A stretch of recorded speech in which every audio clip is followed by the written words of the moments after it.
Hello everyone, Osodhimangi channelলৈ আজি অন্য এটি ভিডিও লৈ আমি আপোনালোকৰ মাজলৈ আহিছো।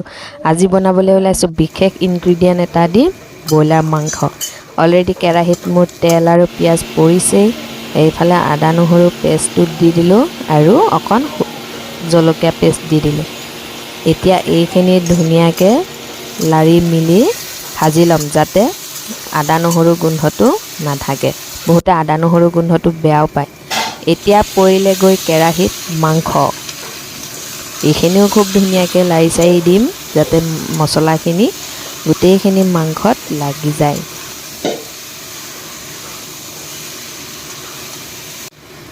নিমখ দি দিলো আৰু এতিয়া নিমখ দিয়ে পুনৰ এবাৰ লাৰি দিম দি ঢাকি থৈ দিম যাতে মাংসৰ পৰা পানীটো ওলাই যায়। এইফালে ভাজিছো মাংসত দিবলৈ আলু। অলৰেডি পানী শুকালে বহুত পানী ওলাইছিলে। এতিয়া শুকুৱাত মই এতিয়া দিম হালধি। মই কিন্তু পানী শুকুৱাৰ পিছতহে হালধি দিওঁ। এয়া হালধি জিৰা অকমান জিৰা গুৰি দি দিছো আৰু এতিয়া দিম ধনিয়া গুৰি। এইখিনিয়ে মোৰ মছলা, বেলেগ একো নিদিও। মিট মছলা, ৰেড চিলি পাউডাৰ, চিকেন মছলা এইবিলাক একোৱেই নিদিও মই।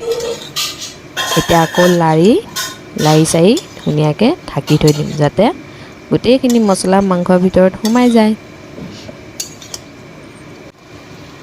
আলুটো এড কৰি দিলো।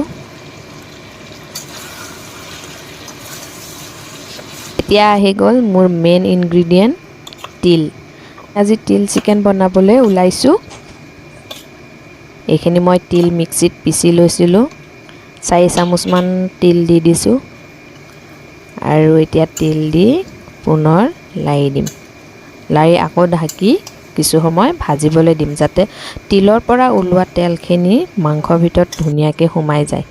তেতিয়াহে খাবলৈ টেষ্টি হ'ব। আহা কালাৰ কি মজা হৈ গৈছে।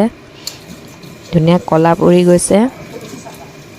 আপোনালোকেও যদি খাই পোৱা নাই বনাই খাই চাব। এইটো কাপেৰে মই 3 কাপ মান পানী দি দিম যেতিয়া ভাজি হৈ যাব। এতিয়া বহুতে খাই পাইছে, তাৰ মাজতে আকৌ বহুতে খাই নাই পোৱা।